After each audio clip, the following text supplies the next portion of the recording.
Ready? Yeah. All right. Good evening, everyone. This is a press conference by the mayor of the city of Trenton, Reed Gusciora, to discuss the violence and the looting that's taking place at this time in the city of Trenton. I ask that you hold your questions until folks have given a report on the situation.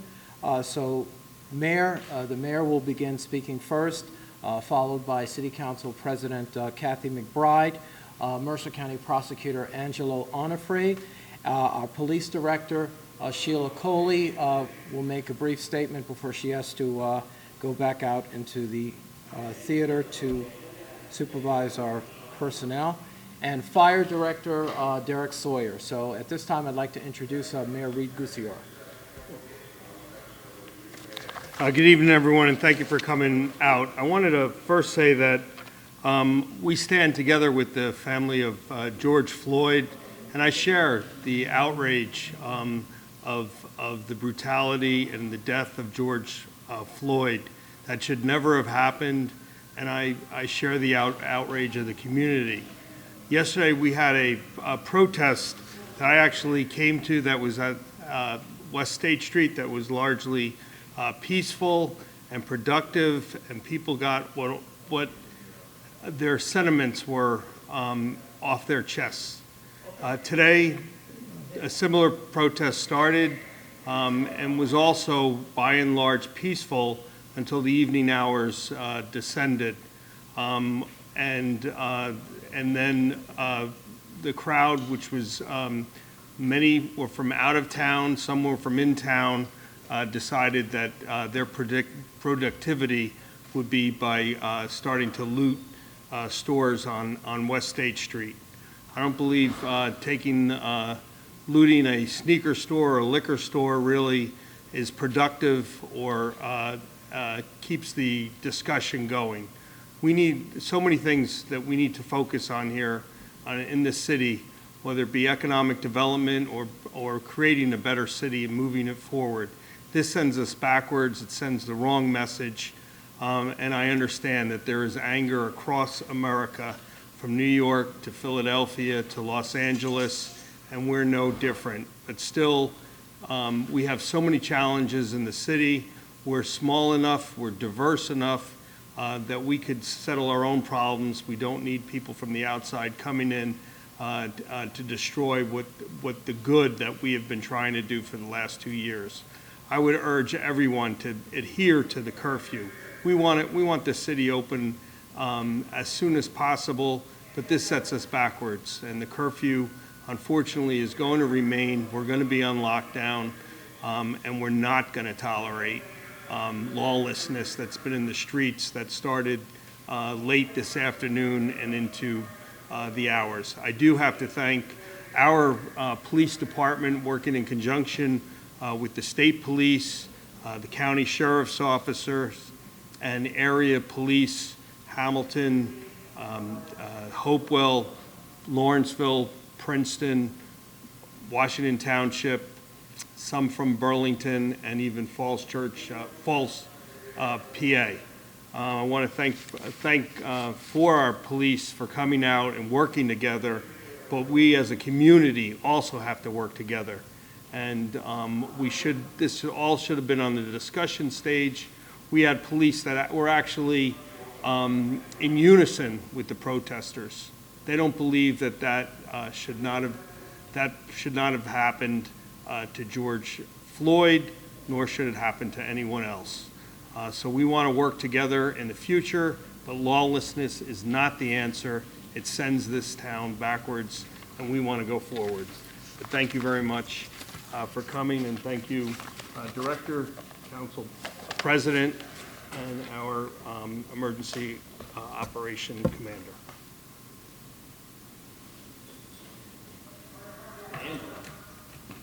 Good evening, everyone, and I would like to thank each and every one of you for coming at the spur of the moment. My message is for the people in the city of Trenton.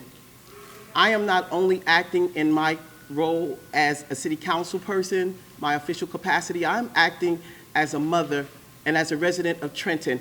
I'm here speaking to you today because I am a mother that has lost a child to violence. We stand in solidarity with the Floyd family. We believe that all of the officers should have been charged, but that we must leave up to the prosecutors in Minnesota. For all of our community and our neighbors here in the city, if you have children that are out of your home at this hour, you need to make sure that those children are home safe with you. We cannot afford another death in our city. We cannot afford the looting and the burning of buildings. There is a conversation that needs to take place, but it cannot take place under burning buildings or looting. That conversation has to take place at a table amongst the city officials and the community. There is a conversation that needs to take place, and we'll be willing to have that conversation, but we cannot have our city destroyed. We cannot function under burning buildings and looting. That is not the way to move forward. So I employ all of my residents in the city of Trenton to make sure your children are at home safe with you. Make sure that your neighbors know where their children are. Get on your social media, Twitter, Instagram, Facebook, and put the word out to the community to make sure that our children are home safe. We cannot move forward like this to destroy our city. It's only 5 square miles in land, and we cannot wake up tomorrow and find a city in ruins based on looting and fires. Again, I come to you as a resident and as a parent. Please make sure that your children are home safe. And for all of you outsiders that have come into Trenton, we will not tolerate this nonsense from any of you. If you're not a Trentonian, you need to leave our city immediately. I thank each and every one of you for coming again, and I would employ my residents in the city of Trenton to make sure that your children are home safe with you right now. Thank you. Thank you very much.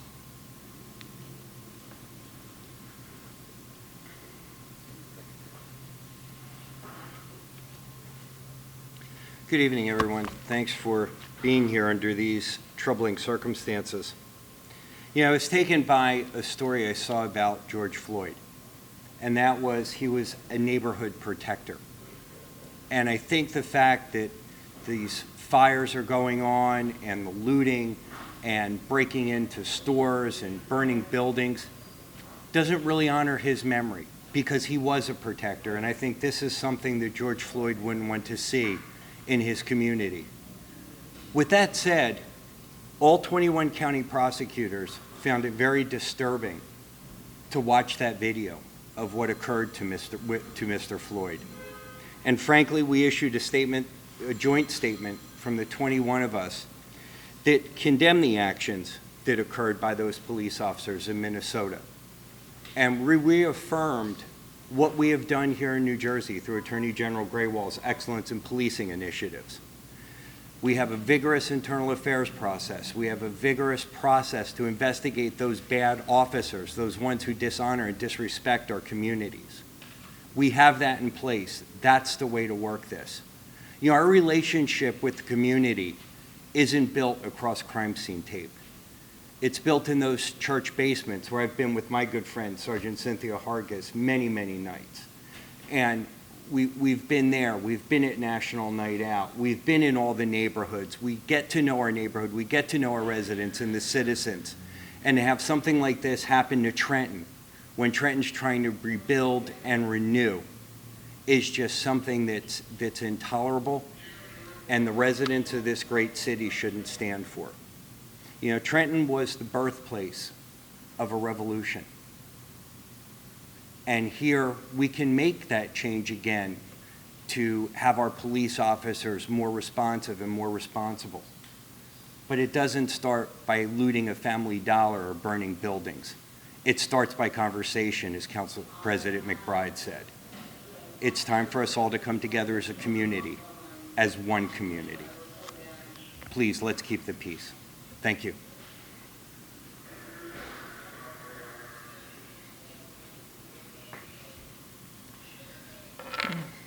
Good evening, everyone.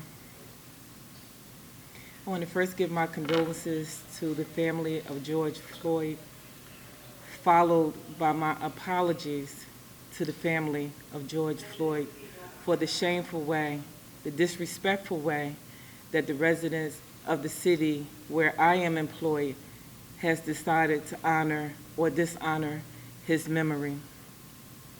I am so thankful for all of the mutual aid that we have received from the neighboring towns, municipalities, the Sheriff's Department, and as far away as Bucks County's SWAT team is also here with us this evening. Now, while I'm thankful that they're here, in my heart, I don't believe that they should be here. Since I have been here in the city of Trenton, I've heard nothing but about the Trentonian pride, how proud we are of this city. I bought into the pride of this city. I chose to come here and work because this was a city of tradition, a city that upheld its residents, a city that was proud to be called Trentonians. But tonight, I don't see that pride. Tonight, I see people setting things on fire, looting buildings, when there's already so few businesses within this city. We already have to take so much of our money outside of the city just to get the basics. And then those small businesses that still chose to remain here in Trenton, how dare you break in and loot and burn and steal? How dare you? And then say it is in the memory of, and then say it because we're outraged. You're outraged of what? So those new Nikes are going to make you feel better? You breaking into the pharmacy is going to make you feel better? So now tomorrow, because you've broken into these places, and tomorrow, because you set these places on fire, where do you think your family can go? Where do you think those dollars for repairment are going to come from? Those are all city dollars that we already have so few of. We are already trying to do the best that we can with the budget that we have, with the money that is coming in, and then you decide to go out and destroy what we have coming in. How dare you? I stand here now as one of the most outraged leaders that this city has in employment right now, because this did not have to happen. For 5 solid hours, we had a peaceful protest. And people have the right to protest. They have the right. We acknowledge that. We embrace that. And we tried to make sure that everyone who came out to do just that was safe. But then the cowards of it all, under the cloak of darkness, decided that this was what they were going to do. And to see them running through the streets, smiling, laughing, sneaker boxes, and even alcohol. How dare you? So once again, we need to find where that Trenton pride, where we lost it. We need to find it, reclaim it, and for those people who did what they did tonight, try to impart and instill some of what we feel in them. This is not the last time we're going to have a protest. This is not the last time something is going to happen in our nation that some of us feel outraged about, and some of us don't understand it. This is not the last time, but this cannot be the answer every time something like that happens. It cannot be. The mayor is right. We need to have a conversation, and the conversation should start out with, this happened in Minnesota. This has happened in other places. We are fortunate enough that this has not happened here in Trenton. And the reason why it's not happened is because of the relationships that people have built over the years, people have nurtured over the years. So why are you here instead of having a productive conversation doing what you're doing? I am completely outraged. So once again, I want to thank our Mercer County Prosecutor and all of the help that he has sent us tonight. I want to thank all of the various chiefs. It's too many to name, and I don't want to forget anyone. The mayor has named some of them, not all. But we want to thank all of you because you thought enough of Trenton to come here and help us keep the city from burning down. You left your own municipalities to come here to help us. And so for that, I say thank you. And for all of the law-abiding residents in Trenton, I say thank you.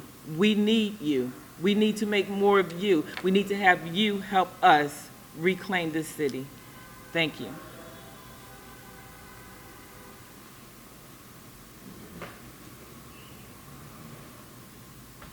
Good afternoon. First and foremost, I want to offer my condolences to the Floyd family. Having a young son myself, it disturbs me greatly to think that that could have been him on that ground with a knee on his neck. So that disturbs me greatly.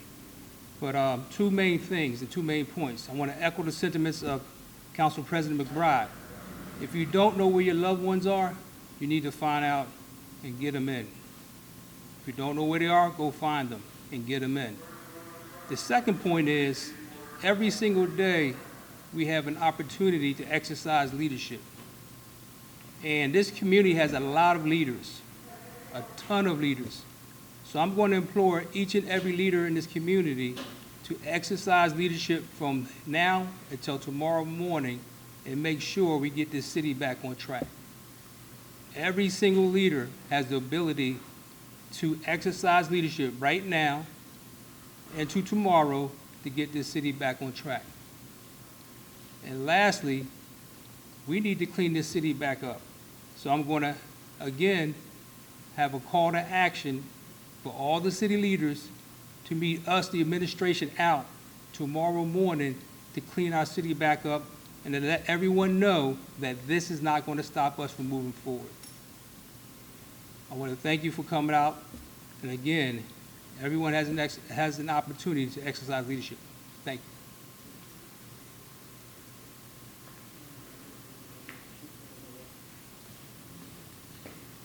Good evening again. We'll take your questions. Do we have any idea of the extent of the damage in downtown Trenton at this point and where it's relegated to? Yeah, first of all, thank God there were no injuries, but there were attempts to loot at the sneaker store Snipes, at Tony's Liquor, at the Dollar Store, and then attempts at a Bank of America windows were broken. We're still assessing the damage, but this has nothing to do with the conversation about police injustice. And by creating more damage to our downtown business only hurts our city moving forward. So we're going to be working in conjunction to clean up. We want to attract businesses. We want a better opportunity for Trenton's future, especially the youth, and this sends the wrong message for businesses to come here. Do we know how many people have been arrested, if any? I would leave that up to the director.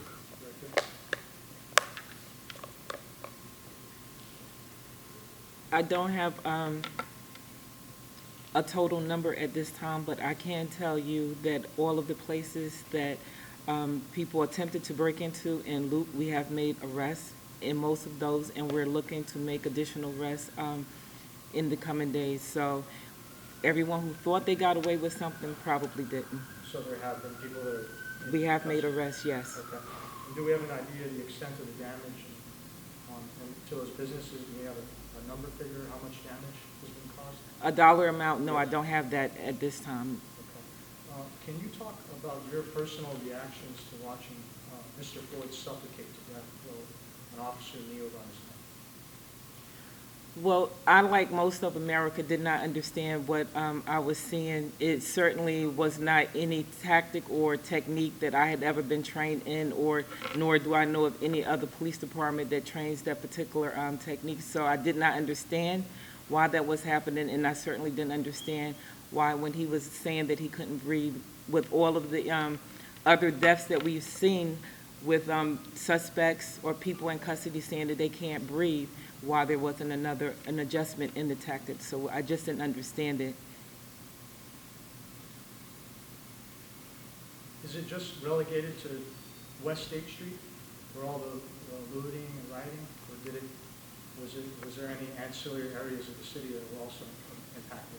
It is pretty much localized to that particular area. There were some side streets that people made attempts but were not successful. Reed, you talk about the difficulty. This is an added difficulty among myriad problems that Trenton has, and we've talked about them extensively. And just to be clear, what time is the curfew being rolled back to? Well, it was an immediate shutdown, and we'll evaluate it tomorrow whether we're going to bring it back to 8 o'clock. We were hoping to move forward to lessen the restrictions, but this is a heartbreaker, not only for me, but for everyone else who's rooting for the city and wanted to move us forward. We have a lot of challenges, whether it's public safety, economic development, education, and even water, where we were making inroads in each one of those areas. This is definitely a setback for all of those, because when you want to have confidence in your business climate, confidence in the next generation who is going to take over this city, and you want people from the outside to come and invest into Trenton. This is a setback, but we're resilient, we're going to spring back, we're going to all work together, and that's why it's so important that this community come together. Keep your children home, and let's worry about the future for all of them to make it better, not to go backwards as a city. To you, Ms. McBride, do you feel like you still have credibility as an elected leader when residents see you, Ms. Vaughn, and other individuals arguing on a coronavirus call? Do you feel like you still have stock and credibility to be able to preach to the residents and tell them, hey, don't loot, don't riot? Well, you guys are acting, like, for lack of a better word, children on that call. No, I think that today it shows that Kathy and I are together on the same platform, on the same page, and working together. We got to put aside our differences and move forward, and that's what's important, is getting on the same page and moving forward. Do you have any additional comments to that, Ms. McBride? Do you feel like you have stock as a leader to tell other people not to engage in certain behaviors when you guys are engaging in conduct that's not becoming of a public When official? you are dealing with city issues, you're going to have your differences. But when you're running a city of 84,000, you come together. None of that is important when your city is being torched and looted. You come together as leaders, and that's what we do. We're going to have our differences, and we could walk away tomorrow and have a little spat, but when it comes to representing the 84,000 people in the city of Trenton, all of that goes to the sideline, and the people of this great city comes first. So yes, you can have your differences and know how to put them aside and move forward to help the people. To what extent are you guys is the city going to do anything to try to help some of the affected businesses that were looted and destroyed? Well, absolutely. I think we have an obligation as a city to help lift them back and put them back into business and open them up, to make sure that there's enough police presence so that looting doesn't continue. So yes, there's a big obligation on the city. We're going to be working with the businesses, and just as we've worked for the last 2 years with them to keep them open, and we look forward for the city to reopen, to have the restaurants open, to have a vibrant downtown. And we're still committed to doing that, and if we have to do anything more, we will. Angelo, how do you reconcile prosecuting some of the rioters with some of the claims that they're engaging in the behaviors because they're upset about police brutality? Again, I think I have to go back that you have an absolute First Amendment right to protest, and that right in many ways was developed in this city during the revolution. But there's a point where that protest turns into riot, and that's what we have the obligation to prosecute. Again, Isaac, all 21 of us, all 21 county prosecutors looked at that video, and it was indefensible. And the communities everywhere have a right to be upset with that, with what occurred in Minnesota. But as the director said, that kneel on the neck technique isn't anything that's taught here in New Jersey. It's nothing that our officers are ever taught, or should they ever employ. And we've got that vigorous internal affairs process. We've got the early warning systems to try to weed out the bad officers. And that's really what the focus needs to be, that you do have those bad apples. We can't deny it. Every profession has them. But the concept has to be to bring those bad apples to justice and take that badge and gun away from them, as opposed to the looting and the burning and the fires that are going on here in the city. What do you make of your track record and your office's track record in prosecuting some of those bad apple cops that you're talking about? Do you think you guys have done a good enough job, or do you think there's room for improvement? I'd be lying to you if I said that there wasn't always room for improvement, and we always have to get better at that.